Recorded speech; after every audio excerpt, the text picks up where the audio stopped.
Kemudian memasuki kilometer 90, Mas Bri mulai merasakan ngantuk nih. Nah, waktu itu rest area kilometer 88 belum sebagus sekarang nih. Saat itu hujan semakin besar dan deras sekali. Kondisi jalan ya kan. Hingga ia kurang perhatikan nih keadaan dan suasana di sini. Assalamualaikum warahmatullahi wabarakatuh. Terima kasih sudah mampir di sini. Hari ini aku akan menceritakan 2 kisah horor tentang Tol Cipularang. Tol Cipularang disebut juga jalur tengkorak atau jalur iblis. Cipularang sendiri merupakan singkatan dari Cileunyi, Purwakarta, dan Padalarang. Tol yang selesai dibangun pada April 2005 ini memiliki panjang sekitar 54 km. Banyak sekali kisah mistis yang ada di Tol Cipularang. By the way, Cipularang adalah tol yang menghubungkan Jakarta dan Bandung ya. Nah, dirangkum dari berbagai sumber bahwa di kilometer 60 hingga 100 merupakan poros gaib. Konon, ruas tol yang posisinya berada di Gunung Hejo, Kecamatan Darang dan Kabupaten Purwakarta ini dahulu merupakan tempat pemujaan meminta kekayaan bagi orang-orang yang percaya. Dahulunya, tempat ini dipenuhi oleh kera yang sekarang sudah punah. Di tempat inilah masyarakat membawa sesajen, meminta kekayaan atau pesugihan kepada jin penunggu gunung tersebut. Lalu, kisah menyeramkan apa yang pernah terjadi di jalur Tol Cipularang ini? Berikut adalah kisahnya. Nah, kisah pertama datang dari seseorang yang bernama Mas Bri. Kalau kalian ingin membaca ceritanya secara langsung, nanti aku sertakan di description box ya. Jadi ceritanya waktu itu tahun 2006, ketika Mas Bri masih kuliah di Bandung. Kemudian dia memutuskan untuk pulang ke Cilegon karena kebetulan ada libur kuliah yang agak panjang nih. Nah, saat itu Mas Bri mengendarai mobil sendirian. Dia berangkat dari Bandung nyaris tengah malam. Mas Bri bilang, inget banget nih kalau waktu itu adalah malam Jumat. Karena sebelum meninggalkan Bandung, Mas Bri ini sempat mendengarkan acara horor di Radio Ardan, Nightmare Site judulnya. Acara ini hanya tayang 1 minggu sekali, yaitu di malam Jumat. Nah, pada waktu itu, kebetulan sekali nih, salah satu bagian ceritanya mengisahkan tentang kejadian seram di Jalan Tol Cipularang. Di dalam cerita radio itu, ada seseorang yang mengendarai mobil sendirian di jalan tol pada malam hari. Di perjalanan, setelah exit Padalarang, dia merasakan kalau sepertinya dia nggak sedang benar-benar sendirian di dalam kendaraan. Berawal dari perasaannya yang mulai nggak enak, lalu tiba-tiba ada bau busuk yang menyengat. Hingga puncaknya, ketika dia akhirnya benar-benar sadar kalau ternyata gak sendirian. Melalui kaca spion, dia melihat ada sosok yang sedang duduk di kursi belakang. Di dalam cerita, orang itu menjadi sangat ketakutan. Sementara sosok di kursi belakang terus saja duduk sampai dia keluar tol di Purwakarta. Nah, mendengar cerita seram dari radio tersebut, kiut juga kan ya nyali Mas Bri ini. Ya salah, mana bentar lagi mau lewat jalur tol itu lagi, kata dia gitu kan di dalam hatinya. Benar aja nih, ketika nyaris jam 12, akhirnya Mas Bri masuk Tol Cipularang melalui Paster. Kondisi badan Mas Bri pada malam itu memang sudah lelah nih akibat seharian beraktivitas, otomatis mata pun ikut ngantuk ya kan. Kondisi jalan saat itu relatif sepi, hanya beberapa bis malam yang sesekali terlihat. Oh iya, waktu itu masih ada lagi nih gerbang tol setelah exit Padalarang kalau dari arah Bandung. Tempat pembayaran dan tukar tiket tol menuju Jakarta. Artinya pada saat itu pembayaran tol masih menggunakan karcis ya. Kalau sekarang kan udah nggak lagi tuh. Singkat cerita, akhirnya Mas Bri sampai nih di gerbang tol sesudah Padalarang itu. Bayarkan dan tukar tiket lalu lanjut nih perjalanan. Pada saat itu, lampu PJU yang letaknya di batas tengah jalan masih hanya terlihat di sebagian jalan tol aja, belum sepanjang jalan. Selebihnya, penerangan hanya dibantu oleh lampu kendaraan saja nih guys.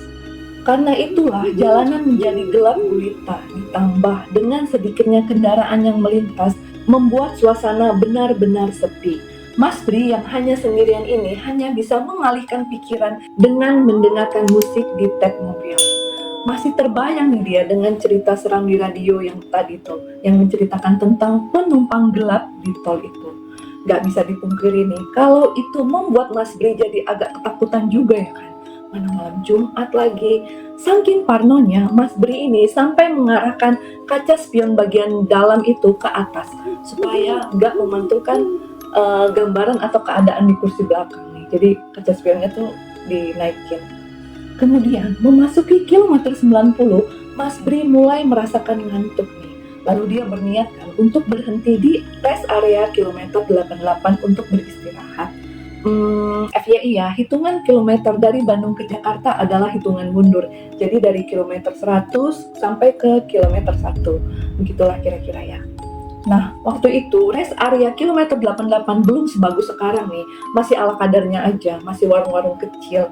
Tapi cukup lah ya kan, kalau hanya untuk sekedar ngopi dan istirahat. Sesampainya di kilometer 88, saat itu nggak banyak nih mobil yang parkir. Kemudian Mas Bri memarkirkan kendaraan di depan salah satu warung. Terus Mas Bri bilang nih kan, "Bu, kopi hitam satu ya, tapi saya mau ke toilet dulu nih." Kemudian setelah selesai, Mas Bri kembalikan ke warung dan duduk di kursi depannya.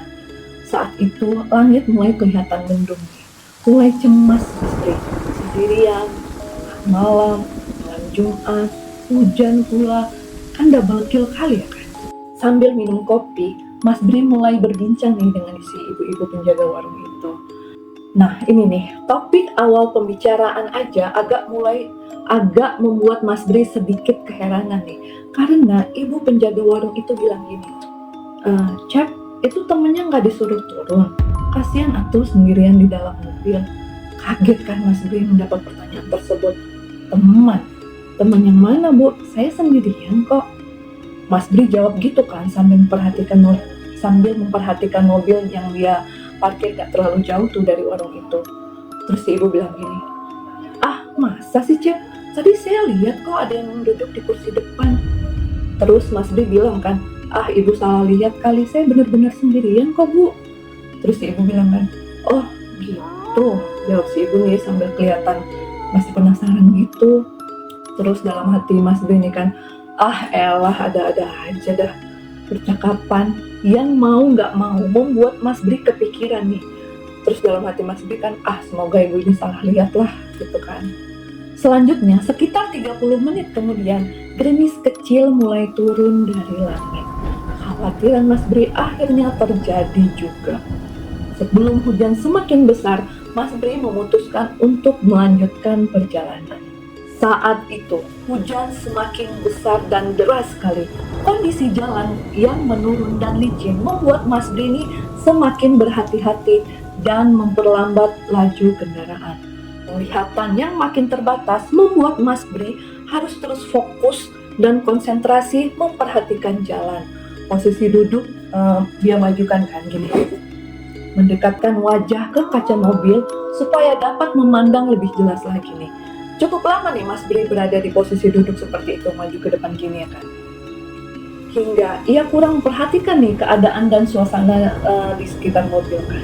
Lama-kelamaan di posisi begitu membuat pinggang dan punggung Mas Bri ini menjadi pegel ya kan. Oleh karena itulah akhirnya Mas Bri mengubah posisi duduknya seperti semula, mundur kan dan bersandar gini. Dan pada saat itulah Mas Bri tersadar kalau ternyata dia sudah gak sendirian lagi. Jantung Mas Bri serasa berhenti berdetak. Napas menjadi gak jelas nih. Mas Bri kaget dan terpana ketika dari sudut matanya dia melihat ada sosok yang sedang duduk di kursi depan atau duduk persis di sebelahnya. Mas Bri saat itu belum berani nih untuk melihat secara langsung ini kan. Pandangan Mas Bri tetap melihat ke depan memperhatikan jalan. Namun sosok itu sangat jelas terlihat dari sudut matanya. Dia benar-benar ada. Sosok laki-laki itu berambut hitam, tubuhnya agak berisi, berkemeja putih, lengan pendek, seperti baju yang dikenakan oleh Mas Bri. Dia hanya duduk, diam, dan menghadap ke depan. Kilatan lampu kendaraan yang berlawanan arah semakin memperjelas penampakan sosok laki-laki itu. Tapi Mas Bri masih belum berani juga nih untuk menoleh ke kiri untuk melihatnya secara langsung. Di sela-sela suara hujan dan deru mesin kendaraan, tiba-tiba nih ada suara yang terdengar sayup tapi nyata, yaitu suara desah nafas yang terdengar satu-satu tapi dengan tarikan yang panjang. Gitu kali ya. Mas Bri semakin ketakutan dan dia nggak bisa berbuat apa-apa selain terus memacu kendaraannya untuk terus berjalan. Berhenti di bahu jalan bukanlah suatu pilihan ya, karena kondisinya tuh hujan lebat dan jalanan sangat sepi. Itu berbahaya ya kan. Entah apa yang ada di pikiran Mas Bri saat itu. Secara perlahan, Mas Bri mulai menolehkan wajahnya ke kiri, ingin melihat ke arah sosok itu berada. Dan detik berikutnya, akhirnya Mas Bri benar-benar melihat sosok laki-laki itu secara langsung. Hanya beberapa detik, tapi Mas Bri melihat semuanya dengan jelas. Benar, dia berpakaian kemeja putih, lengan pendek, dengan 2 saku tertutup di bagian dada.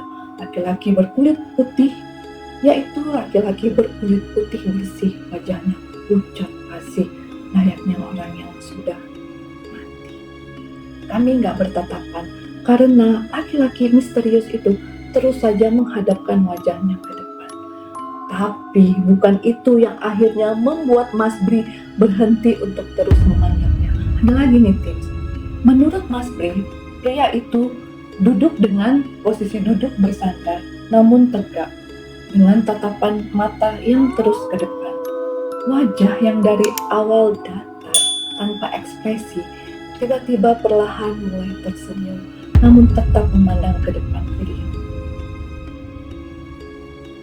Gitu kali ya. Mas Bri yang semakin ketakutan langsung merubah posisi duduknya kembali maju lagi ke depan dan memandang ke jalan. Cukup lama nih kami berposisi seperti itu, duduk diam dan hanya desah napas yang terdengar sesekali. Sungguh itu adalah 30 menit terpanjang dalam hidupnya Mas Bri. Hingga akhirnya kami sampai di exit tol Purwakarta. Gak berpikir panjang lagi nih, Mas Bri memutuskan untuk keluar di Purwakarta. Nah, sosok itu gimana? Masih ada nih tips, masih setia menemani Mas Bri yang sangat ketakutan itu. Ketika gerbang tol sudah berada hanya tinggal beberapa meter di depan,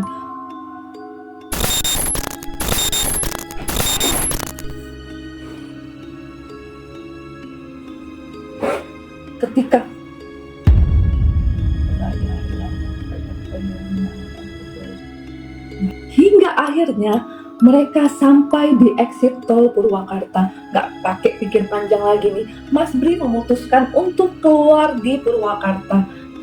Nah, sosok itu gimana? Masih ada nih tips, masih setia menemani Mas Bri yang sangat ketakutan. Ketika gerbang tol sudah berada hanya tinggal beberapa meter di depan, sosok itu pun masih ada di tempatnya. Hingga akhirnya Mas Bri harus bayar tol kan ke petugas yang menjaga gerbang. Dan pada saat itu Mas Bri ngomong nih ke petugas tol itu kan, Mas, saya boleh nggak ya parkir di situ untuk istirahat sebentar? Mas Bri meminta izin nih ke petugas tol untuk parkir di depan kantornya di sebelah kiri jalan kan. Setelah pembayaran, ternyata sosok laki-laki itu udah nggak ada, udah hilang. Tapi Mas Bri tetap akan parkir dulu sebentar nih, masih shock dia ya kan. Nah, setelah parkir, Mas Bri buru-buru nih kan keluar dari kendaraan dan lari menuju kursi yang ada di depan kantor. Ketika saat itu sudah ada nih bapak-bapak yang duduk di meja itu. Mas Bri duduk ya kan di dekat bapak itu kan, sambil masih memuteran gitu kan. Terus si bapak itu nanya nih, ada apa dek? Kok kayak orang ketakutan sih? Tanya si bapak itu kan penasaran. Mungkin karena melihat gelagat Mas Bri ini yang gugup dan ketakutan. Nah, terus Mas Bri bilang nih, tadi itu Pak, tadi di jalan tol ada yang ikut di mobil saya Pak, karena saya itu sendirian. Nah, jawab Mas Bri ini kan sambil masih napasnya nggak karu-karuan gitu kan. Di kilometer 80-an ya, kata si bapak itu kan, itu mah udah biasa. Ya udah istirahat aja tuh dulu di sini. Tenang, kalau di sini mah aman. Kata si bapak itu kan menjelaskan, udah biasa nih Tims katanya. Nah, selanjutnya Mas Bri memutuskan untuk ngobrol kan dengan bapak itu kan, dan petugas tol lainnya yang sedang piket di situ. Banyak nih yang mereka bahas, mereka bercerita tentang banyak kejadian yang mirip-mirip dengan peristiwa yang baru aja dialami oleh Mas Bri. Sebuah malam yang terasa panjang dan sangat mengerikan. Itu tadi cerita pertama. Selanjutnya kita lanjut ke cerita yang kedua. Siap-siap ya. Nah, cerita yang kedua ini sudah sangat populer di media sosial. Kejadian ini menimpa pada satu keluarga yang kala itu hendak menuju Bandung dari arah Jakarta nih. Kalau Mas Bri tadi kan dari Bandung ke Jakarta. Nah, kalau si keluarga ini dari Jakarta ke Bandung. Mereka ke Bandung untuk liburan aja gitu kan. Mereka ini terdiri dari satu orang ayah, satu orang ibu, dan seorang anak yang masih berusia 8 tahun. Mereka berangkat dari Jakarta itu sekitar jam 9 malam. Nah, saat perjalanan gak ada yang aneh nih, sampai tiba-tiba si anak merengek nih mau pipis. Nah, karena saat itu udah malam nih dan jalanan gelap, apalagi saat itu masih di jalan tol, jadi ayahnya nih pikir lebih baik nanti pipisnya di pintu tol aja ya kan. Ayahnya nih udah mencoba untuk membujuk anaknya, tapi karena si anak terus rewel, akhirnya mau nggak mau mereka menepi nih, dan anaknya pipis di situ nih. Nah, saat turun si orang tua nih penasaran nih, karena anaknya pipisnya kok kenapa nggak jauh kali ya kan. Nah, buru-buru nih si ibunya manggil kan, supaya anaknya nih nggak pipis atau pergi terlalu jauh nih dari mobil. Akhirnya setelah selesai pipis, si anak kembali nih kan duduk di kursi belakang. Terus ayahnya ngomong nih, pipis kok jauh-jauh amat sih nak, kata bapaknya kan. Terus si anaknya jawab nih, malu pak gitu, kata jawab anaknya kan. Nah, setelah pipis itu nggak ada kejadian atau insiden apa-apa lagi nih. Kemudian mereka tiba di Bandung kan, terus mereka ya seperti biasa belanja, berkeliling kota, menikmati liburan gitu kan. Tapi ada yang aneh nih dengan si anak tersebut. Orang tuanya nih melihat kok ada yang janggal ya sama anaknya. Anaknya yang biasanya ingin berenang di hotel, biasa kan kalau anak-anak dibawa ke hotel kan pasti pengen berenang ya kan. Nah, kali ini tuh nggak mau, anaknya nggak mau berenang. Terus anaknya tuh kelihatan murung, pucat, dan berubah nih menjadi pendiam. Sama sekali beda dari biasanya. Karena melihat anaknya sepertinya kok kayaknya sakit ya anaknya apa ya. Kok dari kemarin tuh diem aja. Sehingga mereka memutuskan untuk pulang ke Jakarta lebih awal nih dari rencana sebelumnya.